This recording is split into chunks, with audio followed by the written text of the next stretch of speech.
Good afternoon, Kose sir.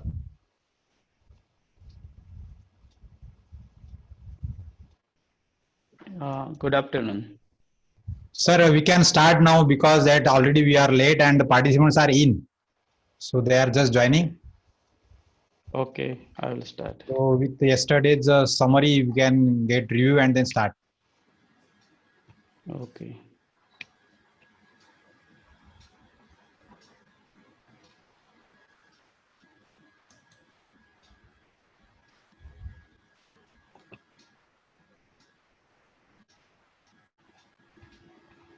Okay, so yesterday we have defined earthquake, equivalent static earthquake and response spectrum and load cases. So based on this, we have compared the like hand calculation, equivalent static forces and by hand calculation and equivalent static forces by ETAPS. And we also compared equivalent static forces and response spectrum process. So if you have any question related to this, so please ask.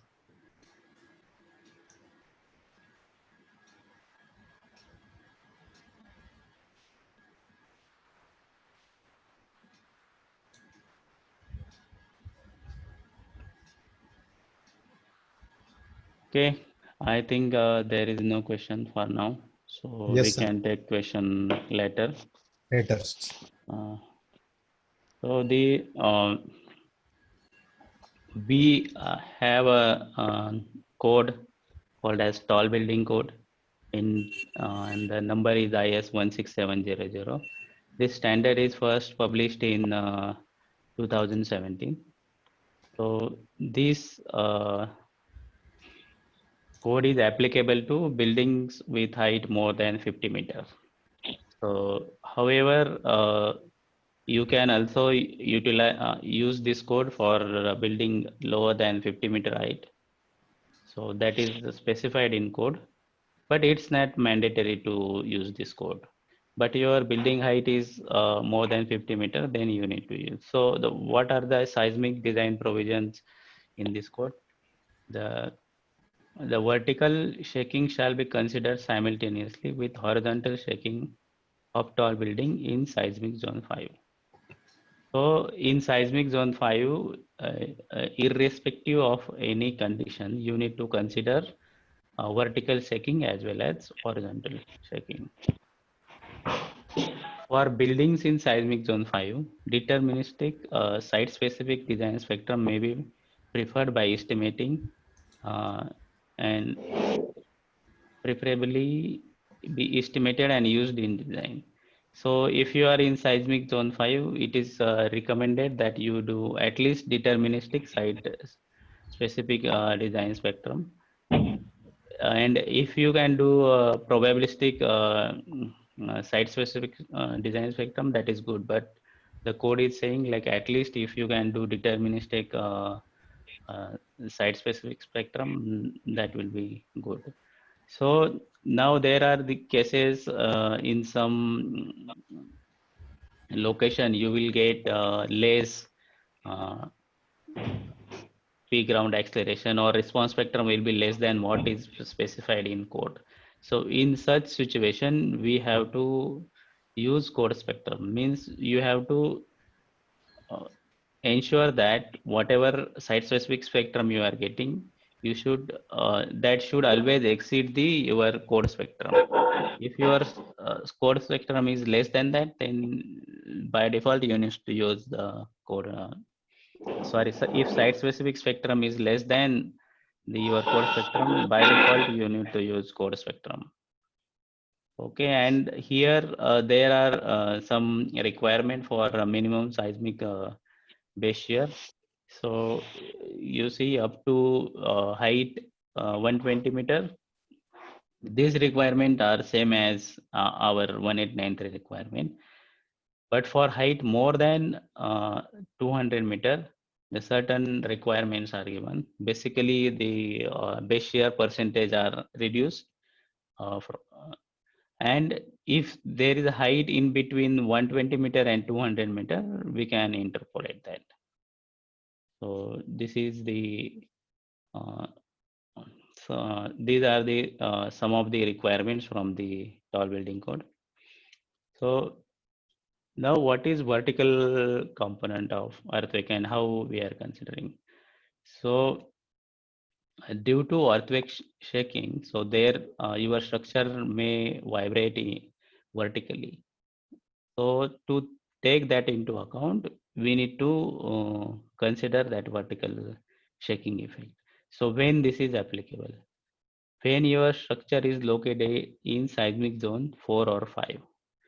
So in zone 2 and zone 3, you need not to do irrespective of your like other condition that is specified below.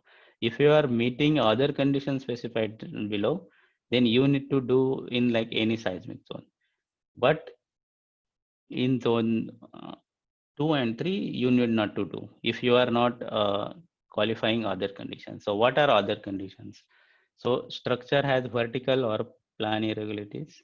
So the code has specified certain criteria for how to consider like how when your structure will be irregular in different aspect. So that we have to check, and if that requirement is not satisfied, then we need to consider vertical earthquake shaking. Other is if your structure is rested on soft soil. In case of bridges, you need to consider it. Then if structures are like long span structures, then also we need to consider. Or in your structure, you have some like horizontal overhangs, so large overhangs. So there you have to consider. So for example, if you have a very long span canopy in front of your entrance, so in that case, we need to consider. So how this effect can be considered? So we have seen for horizontal component, the code has provided response spectrum for like equivalent static method as well as response spectrum method. So for vertical shaking, for different buildings, code is specifying some values. So if your structure is building or liquid retaining tank, so in that case, code is directly giving SA by G value 2.5. That means your spectrum will be flat from 0 to 6 seconds. Your ordinate will be 2.5 constant. But if you are designing bridge, so in that case, the applicable code is IS 1893 part 3. So from there, you can take SA by G value. From that response spectrum, whatever provided in that code, we can take. If you are using industrial structure, so then from part 4, we can take that SA by G value. So here, if you remember, when we defined response spectrum for horizontal load cases, so there we have entered value period against SA by G. So similarly, here we can create a new response spectrum case where we can put period 0 and coordinate 2.5 and period 6 and coordinate means SA by J value 2.5. So from 0 to 6, that flat line will be there. Now, how to combine this load? What will be load combinations? So if you are designing steel structure or concrete structure, so whatever load combination are applicable for that code, that we need to consider. In addition to that, we have to consider earthquake effect. So there might be cases where earthquake load is not governing and your other loads are governing. So in that case also, what code is saying, even when load combinations that do not contain earthquake effects indicate larger demands than combination including them, the provision shall be adopted related to design, ductile detailing, and construction relevant for earthquake conditions, which are given in this standard. that is IS 13920 and IS 800. That means your structure is not governed by earthquake, then also you need to do ductile detailing. So we cannot avoid ductile detailing. So now we have defined horizontal component, two horizontal components. One is X direction and one is Y direction. Now, how to decide whether this component should applied simultaneously, or even if we are applying simultaneously, what percentage of load should be applied in one direction and what percentage of load should be applied in the other direction. So what code is saying, like if you have a lateral load resisting elements which are oriented along two mutually orthogonal horizontal directions. If your structural elements are oriented along two mutually orthogonal horizontal direction, full design earthquake load in one direction at a time should be considered and not in both the directions simultaneously.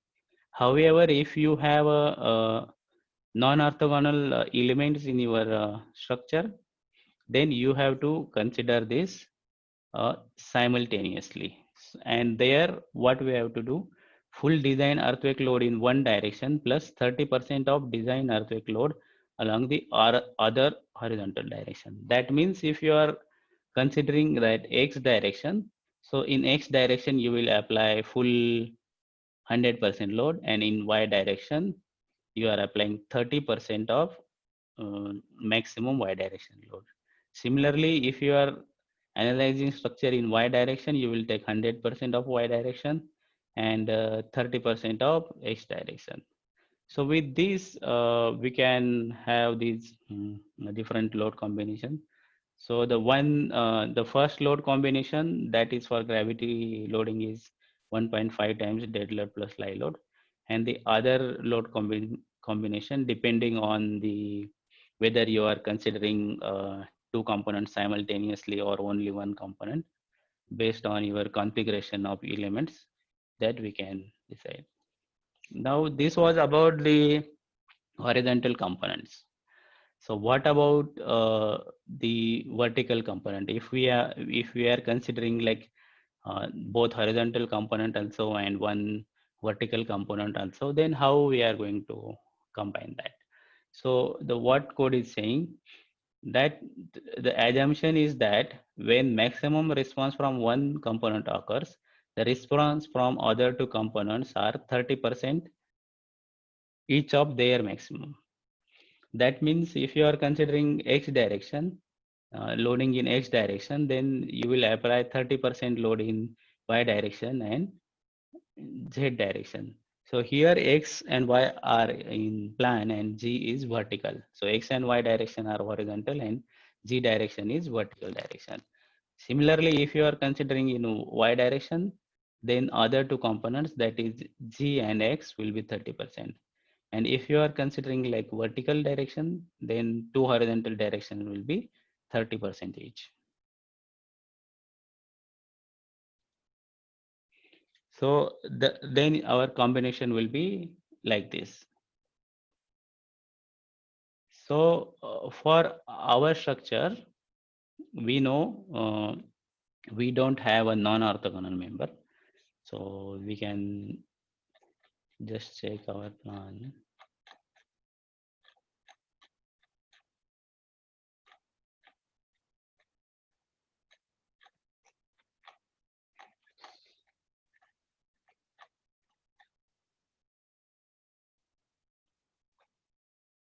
So here in our plan, like all the members are oriented orthogonal to each other. So we need not to consider earthquake component simultaneously, horizontal as well as vertical. And since our structure don't meet any vertical component requirement, so earthquake component requirement, then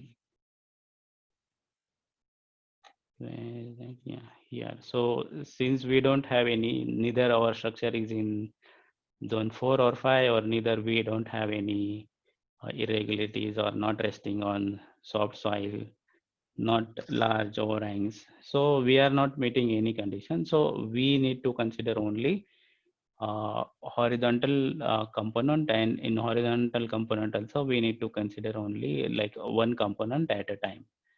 So our load combinations will be 1.5 times dead load plus live load. This is from IS 456. And the other load combination would be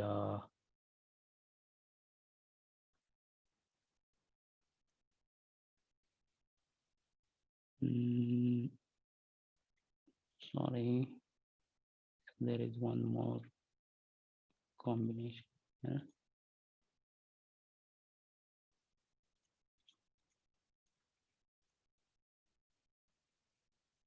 That will be 1.5 times dead load plus 1.5 times earthquake load.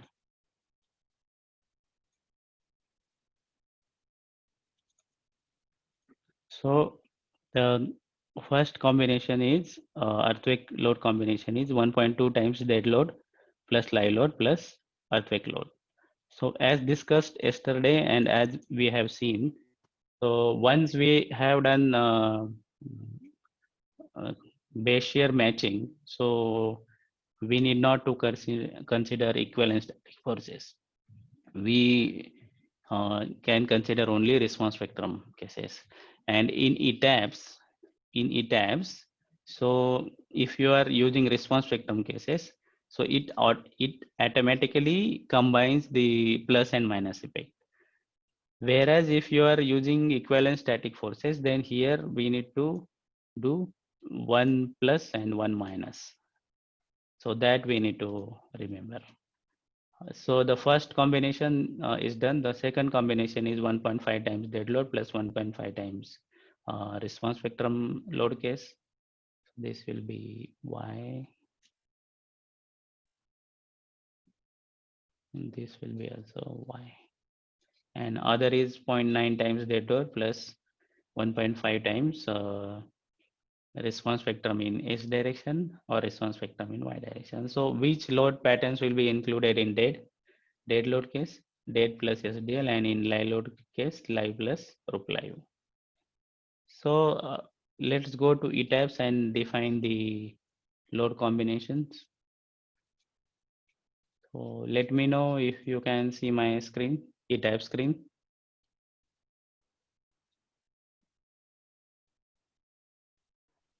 Yes, sir. Yeah, okay.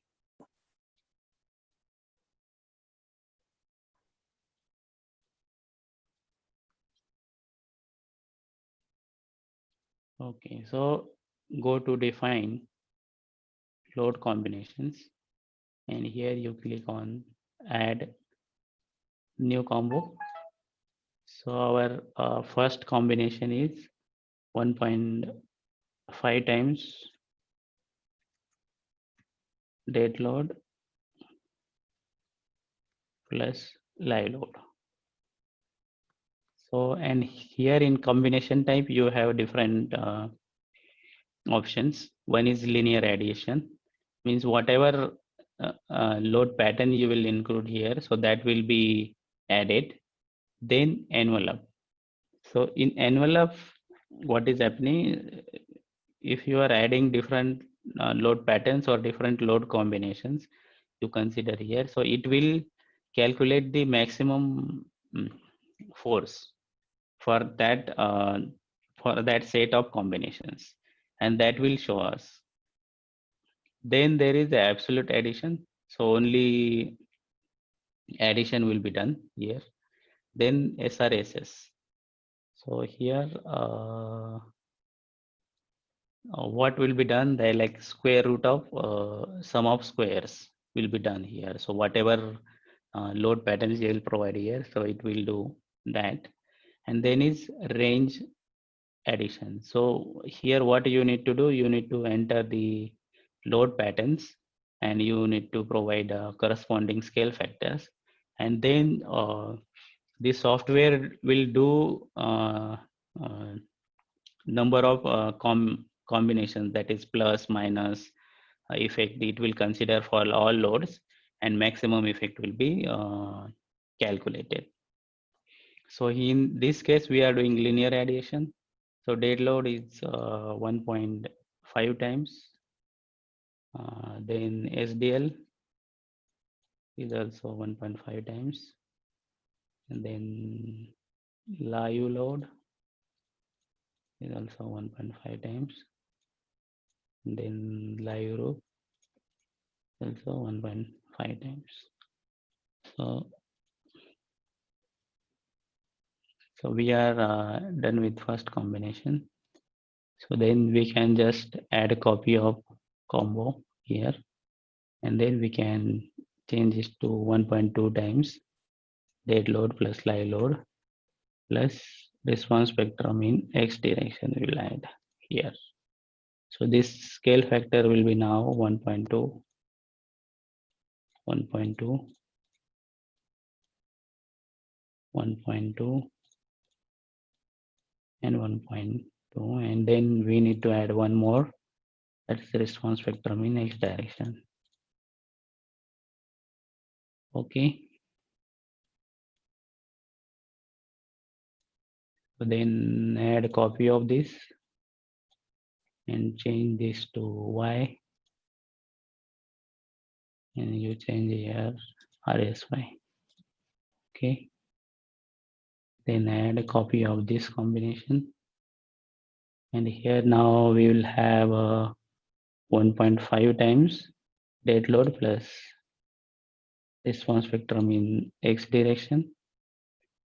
So this live load cases will go, and here we'll have response spectrum X. The scale factor will be 1.5, 1.5. Okay, then add a copy of this combination. This is in Y direction. So change this to response spectrum Y. Then add copy. Now dead load will be 0.9 times. So 0.9 dead load. And this is 1.5 times response spectrum in X direction. So dead load will be 0.9, 0.9, and response spectrum in X direction is 1.5 times. So again add a copy of this. This is Y, and this is Y. So the load combinations are defined now. One thing we need to ensure when we are considering response spectrum cases, so we need not to consider plus and minus. But when we are considering like equivalent static load cases, so there we need to do plus and minus. So here now we have 7 load combinations, 6 earthquake load combinations we have, and 1 gravity load combination. So in that case, if we are considering equivalent static forces, so then we will have 6 more combinations where we will have a minus component also. Okay. So another way you can add combination is like here the default load combinations are given for different like steel structure, composite beam, then concrete frame, then shear wall design, and concrete slab design. Different components are given, and if you select this and click OK, so this combination will be generated, and this combination will be if you are unlocking the model, it will be deleted automatically if this is design auto-defined combination. But if you select this, like convert to user combination, so these are editable, and these combinations are not editable. So you can just click. So here you can see different combinations are generated. But here, what is happening? It is considering equivalent static load cases also that we are not considering. So we can delete these combinations. So, okay.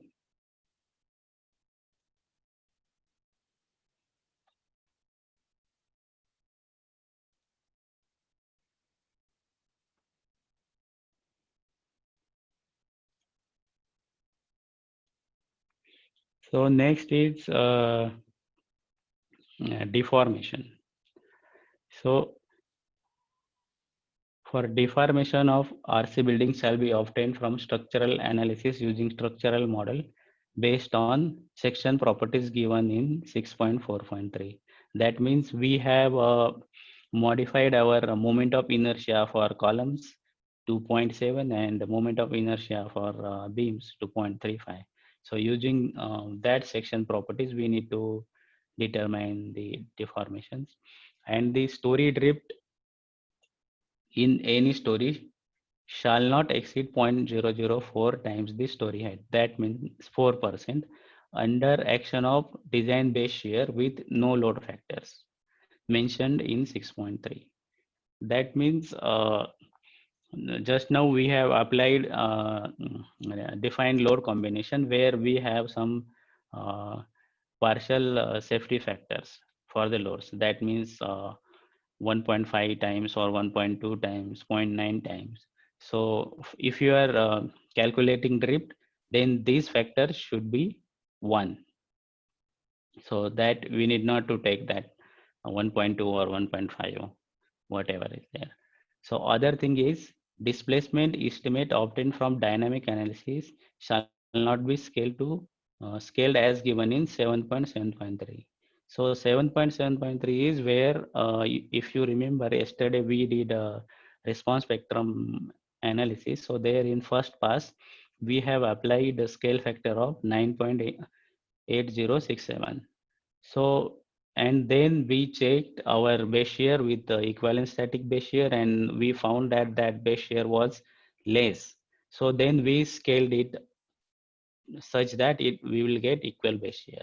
So what code is saying, if you are calculating deformations, you need not to take that scaling. So whatever displacement you will get with that scale factor 9.8067, that you need to take. So the what is the change? Change here is you need not to consider the partial safety factors for loads, and you need not to consider that capping. So you need not to match your base shear with equivalent static base shears. So we will have to define new load combinations for that. So it will be like 1 times dead load plus live load, 1 times dead load plus live load for the response spectrum in X and Y direction. And others will be like 1 times dead load plus 1 times response spectrum in X and Y direction. So basically we will have only 5 load combinations here. Then is there any other drift limit criteria? Yes, in IS 16700, that is tall building code, they have specified the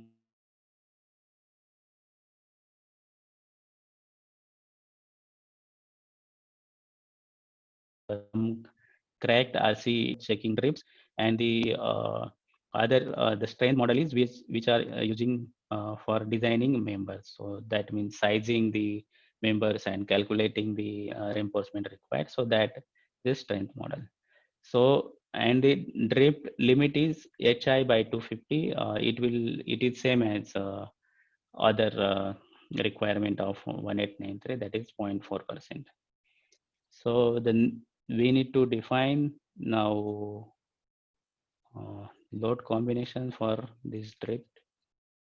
So basically we will do a save as model where that model we will only use for drifts. So do save as. and this will be a service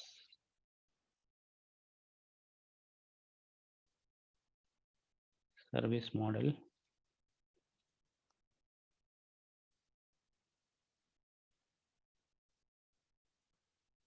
So here we can go to define load combinations, and we can add a copy of this combination. So here we will have only one times dead load and live load.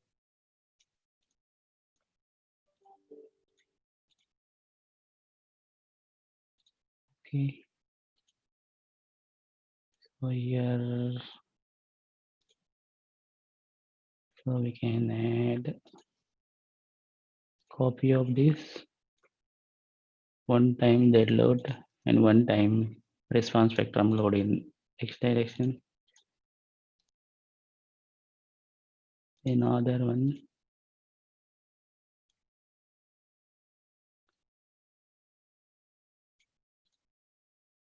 time.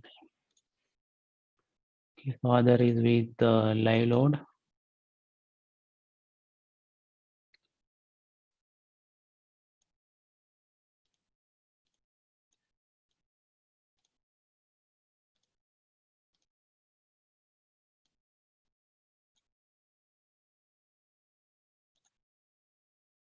Time.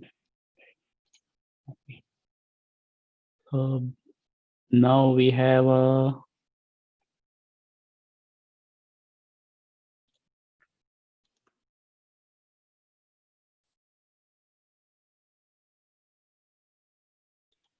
five combinations for calculating the drifts. So the other modification we need to do is go to response spectrum load cases, wherein the scale factor we need to change it to 9.8067. This was our original scale factor.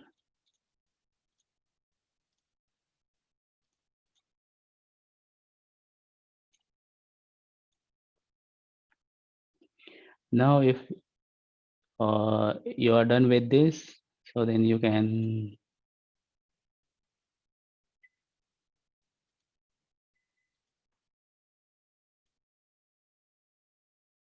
run analysis.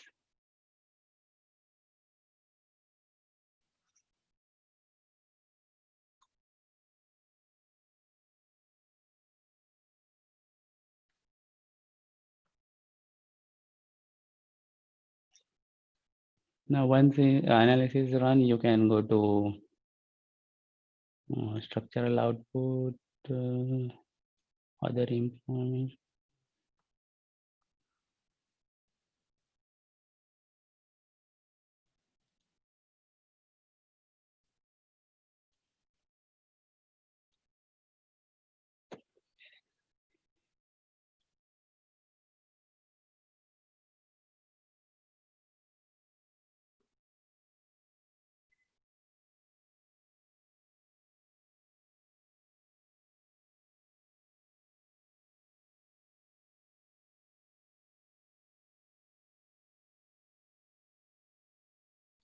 Okay, here. So in joint outputs, analysis result, joint output, displacement, story drift you will get. So you can see this. You can export this to Excel.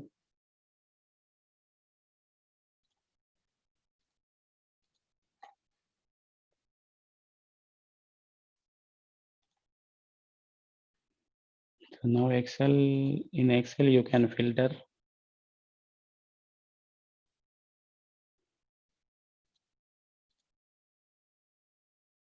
So let us take in X direction. So here you can see story drift.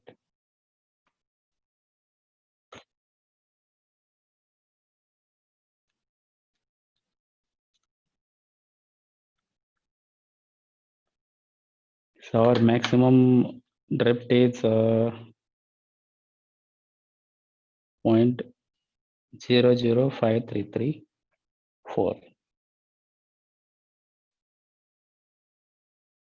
Sorry, 0.000532, and our limit is 0.004.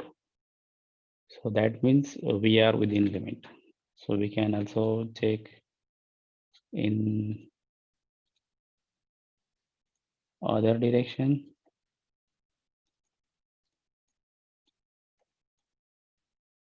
So here also maximum is 0.000382. This is less than 0.004. So we can also check for other combinations with so here also we are getting less than that. In y direction also you can see that it is less than that. So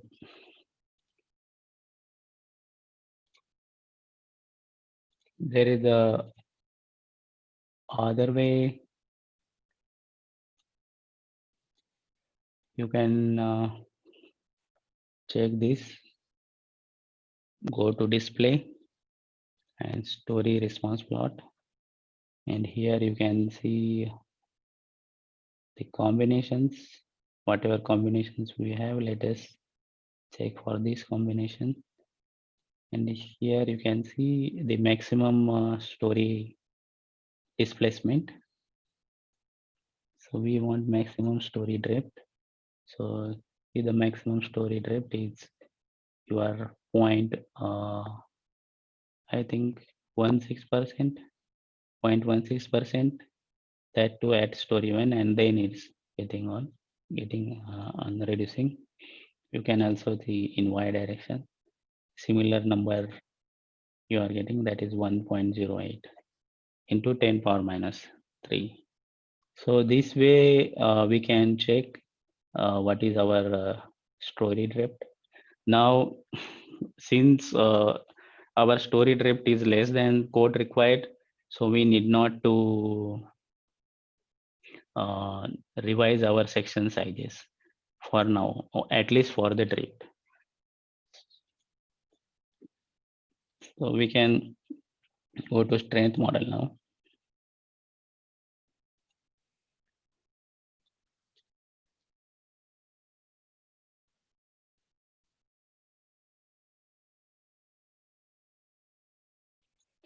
So in strength model, now we have defined load combination. So and our drift is okay. So we can go for a straightaway design. So concrete frame design, we have to select code here. So whatever appropriate code we need to select. So by default it is IS456. Then go to design. Here you select design combination. So this combination we need to push here. So your structure will be designed for these combinations. And if you want to change anything else for riders, so you can go to select in object types. You can see beam, select to, you can also use this here. The current section size and framing type is ductile. So you have ordinary option also. So ductile you can select. So other things are the same. Then you can clear this and select columns, and you can check for riders. So here this is already ductile. Okay.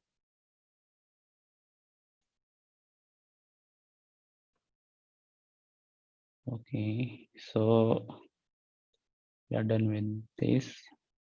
Then we can directly design a structure.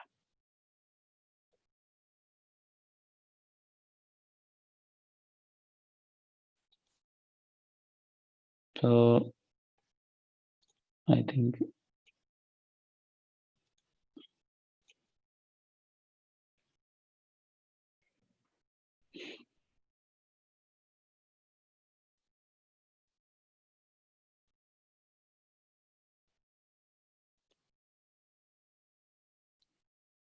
so once you are done, you can get this.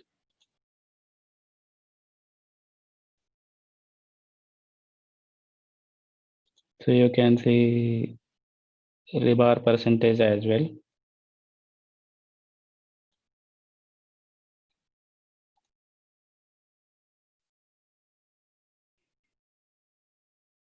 So let us go by frame. So in this direction, you can see. So our percentage of steel here is at bottom is 2.72, 2.91, and then it's reducing, and at the top it's increasing. The reason is at the top we have very less axial load, and moment is almost similar. So that's why there is increase in the reinforcement percentage. So this is for column. Similarly, you can see for beam also.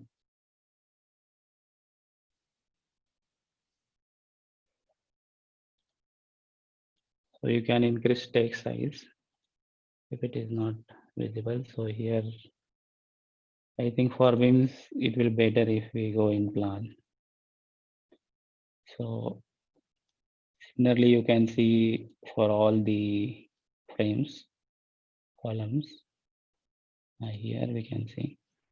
So here you can see the reinforcement percentage is also given for beam. For column, it's giving 1% for full height.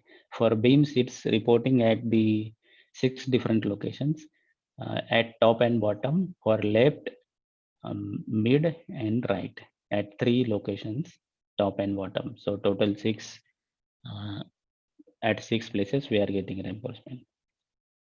So you can right click on any element and then you can see like what is design requirement. You can click on details, and here you will get details. So what is the section ID, what is the location, what is the length, and then what EC was considered, what FCK was considered, what FY was considered, and these are the loads, and then percentage rebar required, and you will also get shear design that in two direction we will have, like in local axis 2 and local axis 3, you will get this requirement. So you can also click on any beam. On beam also, you can see here the requirement. This is the requirement, and this is the capacity of your beam. So whatever reinforcement are reported. So here for this particular beam, you can see the positive moment. Negative moment is was around 84 something. So the capacity is 89, and at the mid span, your requirement was around 21.97, and the capacity is 24. And for shear, you can see the maximum requirement was 122, and the provided is 129. So you can check this for any beam. You can also see some numbers like what is your forces and how much you are getting and how it is governed. So the minimum is this 0.00, minimum rebar is this. So the provided rebar is more than that. sorry, requirement was less, but this is the minimum requirement, so this will be governed.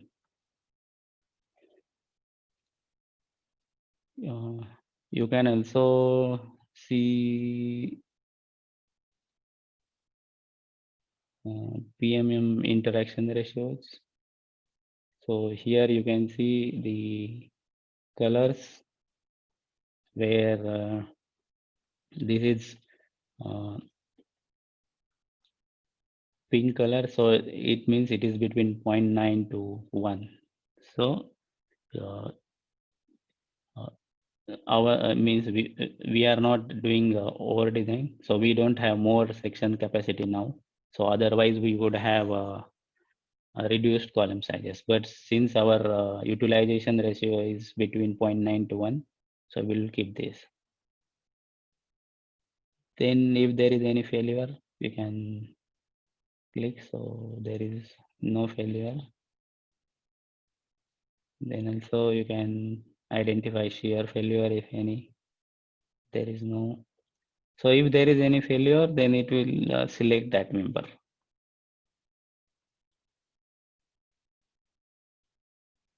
Then you can have a beam to column capacity ratio. That is also given then, and column to beam capacity ratio is also given here. So this way we can check this whether your requirement is satisfied or not. And now we can also see beam in plan.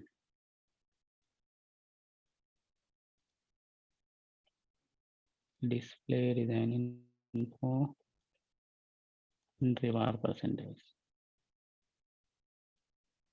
So you can see the beam reinforcement requirement. Similarly, you can see beam shear reinforcement too. Beam shear reinforcing. So beam shear reinforcing is given is like whatever number is reported here is AB by S. AB is the area of your stirrups. Let us say you have two-legged stirrups. So two-legged number 8, T8, T8 rebar. So the two legs and area of 8 dia bar is 50 mm. So 100 mm divided by spacing. If you have 100 mm spacing, so that will be 100 by 100 is 1. So now this unit is kilonewton meter. That's why we are seeing such a small number. If we change this unit to Newton mm, so this number we can see like 0.66, 0.5, 0.77, like this number you will get. So using this, we can detail our using this percentage of reinforcement and AB by S, we can detail our members.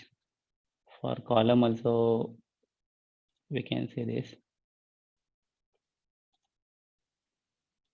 So column also we are getting this. So here for columns we are getting two numbers. So one is in like major direction and one is in minor direction. So these numbers, using this number, we can provide shear reinforcement in column 2. So is there any question?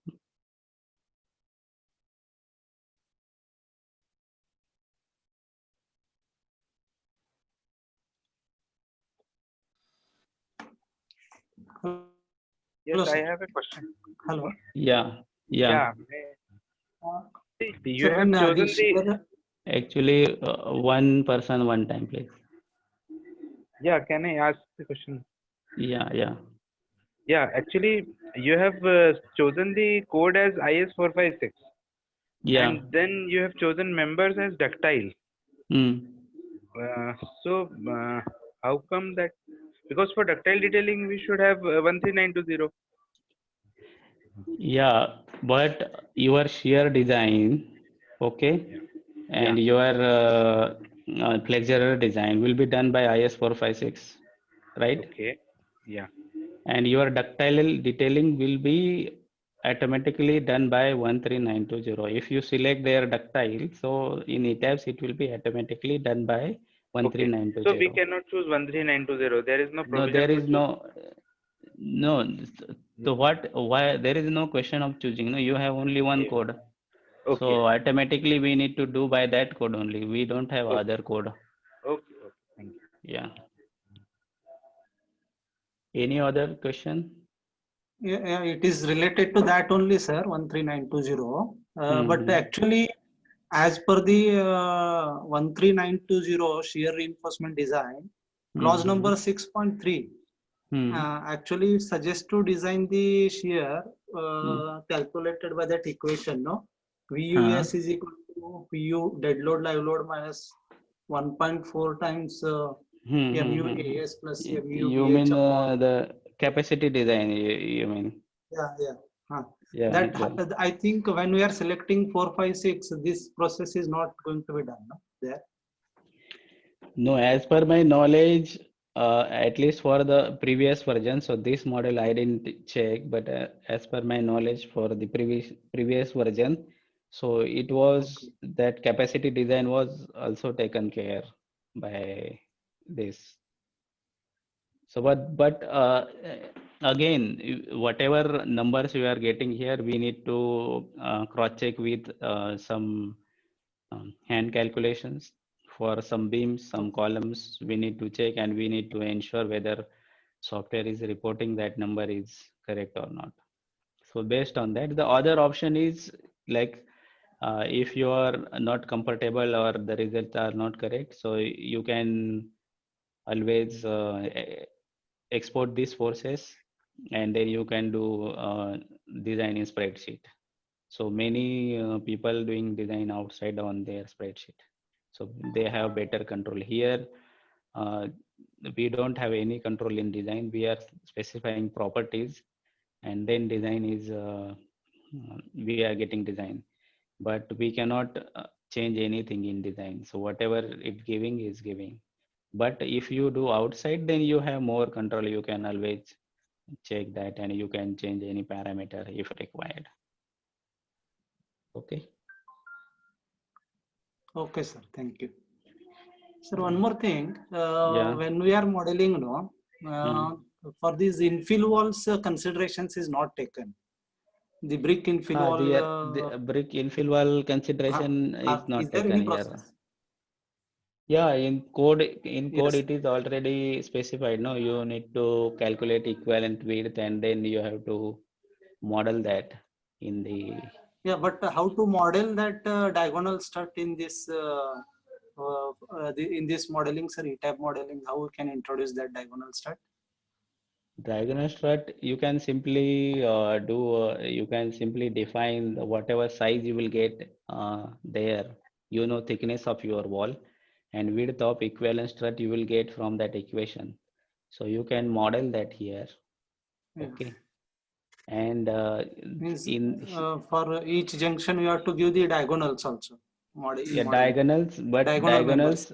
but you will have a two model because you cannot have a two means if you are considering in x direction you will have diagonals like this only. From left to right you will have diagonal. If you are considering Correct, loading sir. from other direction then you will have this because when this infill are getting activated, that is due to compression strut you are getting. So that effect Yes, will be yes, sir. captured only if you model one diagonal. If you are modeling one more, that two diagonals together, so then we are going in other direction. So we are not capturing that effect. Okay. Okay, sir. Okay. Yes, Yeah. sir. Thank you. Yeah. Any other question?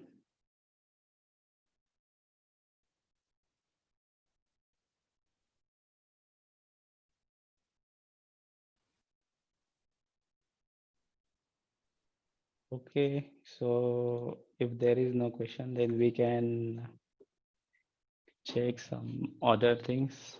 So now let us say if you have two building adjacent to each other. So then what should be the seismic gap between these two buildings? So what code is saying, two adjacent building or two adjacent units of the same building with separation joint between them shall be separated by distance equal to r times sum sum of story displacement delta 1 and delta 2 calculated as per 7.11.1. That means whatever method we have used just now to calculate drifts, so that method we have to use of the two building or two units of the same building to avoid the ponding as the two buildings or two units of the same building oscillate towards each other. When floor levels of adjacent building of the adjacent unit of the building or buildings are at the same level, the separation distance shall be calculated as r1 into delta 1 plus r2 into delta 2 whole divided by 2. So where r is the response reduction factor, and then when these two separate buildings are located adjacent to each other, so there may be different structural system in other building. So that's why it is r1 times delta 1 plus r2 times delta 2 divided by 2 if your floor level is at same level. If it is not at same level, then you need not to divide it by 2. So it will be r1 into delta 1 plus r2 into delta 2. So that you have to do.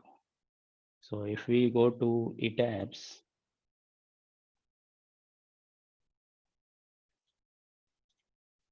we can open our service model. For displacement, we need to take service model.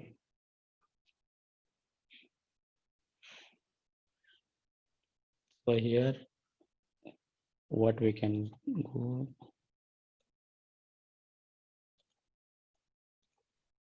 just switch on all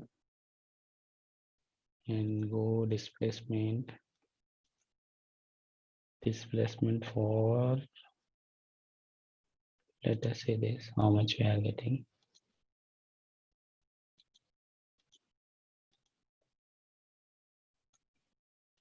Yes. So if you click here, you will get, but so what, let us change unit to mm. So here you can see your displacement in x direction is 8.195 mm. So you can also check this one. Same method.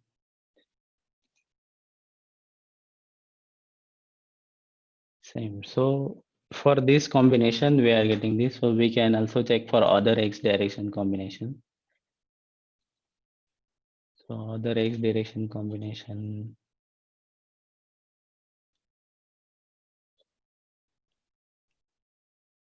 So there also we are getting same number and like maximum absolute. So same number. So now let us say we have similar building adjacent to this building. So our displacement is around 8.2 into our response reduction factor is 5. And then we have another building which will have a similar displacement. So 8.2 into 5 is 41 times 2 is 82 mm. So for this building, if similar building or same building is adjacent to this, we need to have at least around 100 mm gap for this. This is when the floor level is at different level. If it is if floor level is at same level, then this will be divided by 2. So 41 mm, so around 50 mm gap you can have. But generally, we keep around 100 mm gap for 4-story building. So the other thing what I wanted to show you that when we define the diaphragm, we assumed that our diaphragm is rigid. But for that, there is a one check that we can do. So we can go to eTabs and unlock model. And this we are doing in service model. So go to define diaphragm. So here later change is to semi-rigid. If we are considering rigid, so the all the points will be moving together. So just run this again with semi-rigid diaphragm and go to deflected shape again for the combination. Now this time we will take y direction forces because this is more flexible as compared to x direction. So first we can check this.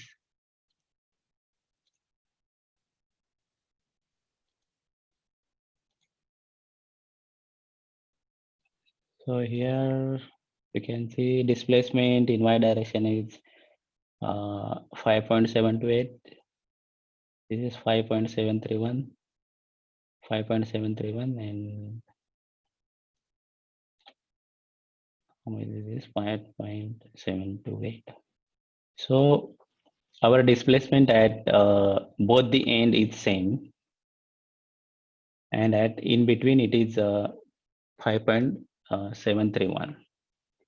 So if we go back to code provision, so our delta 1 is 5.728, delta 2 is also 5.728. So our average displacement will be 5.728, and middle displacement was 5 point how much it was, 731. So now if we do 5.731,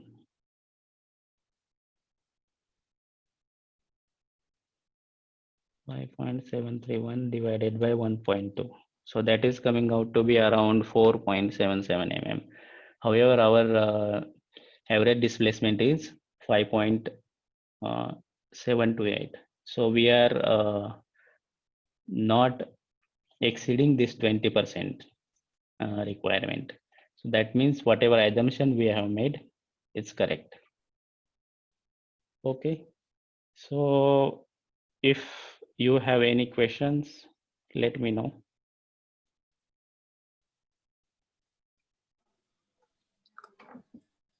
Sir, when we look at the results, no column design outputs, the area of steel at the topmost level will be higher, and some people assume hinged support at the roof level. Is that practical to assume hinge to reduce the moment and Yeah, to you can reduce see, the you can assume anything, yes, but sir. the only thing you need to make sure that when you are assuming hinge, so you need to create a situation there such that there is no development of bars. If there is a development, then there will be moment. So you have to ensure that Yes. that hinge is getting formed there, so you are not getting fixity. So that you have to ensure. Okay. Okay, sir. Oh, yeah. Anything else? Anybody has a question? So this is last session. So if you have any question, you can ask now.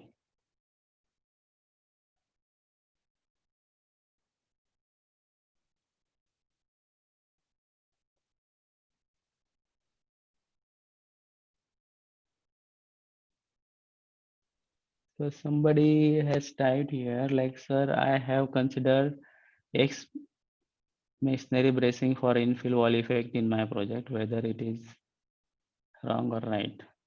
So as I said, so if you see the effect of masonry, so when there is a load in one direction, so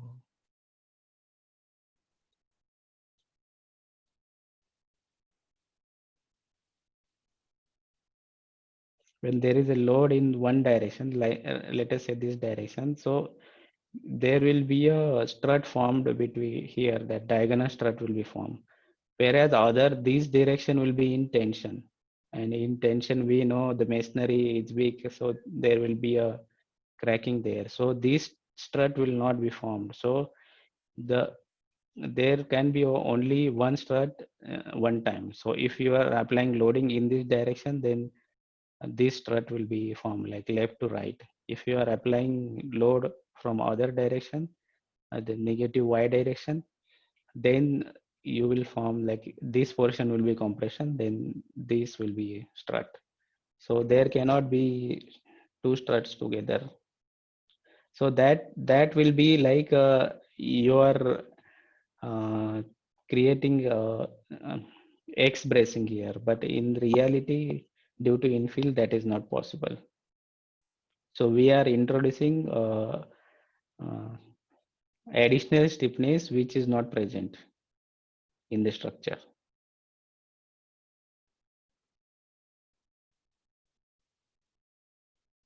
Okay, so if you don't have any question, then I am done for the day.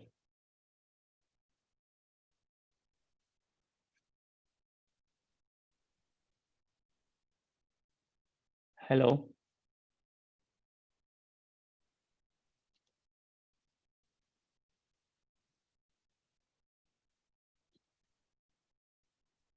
I cannot hear you, sir.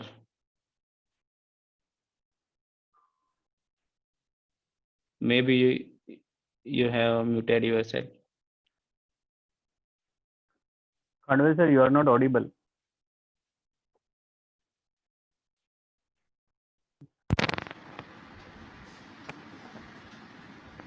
Okay, I think my internet connection was getting slow down, so therefore there was a break.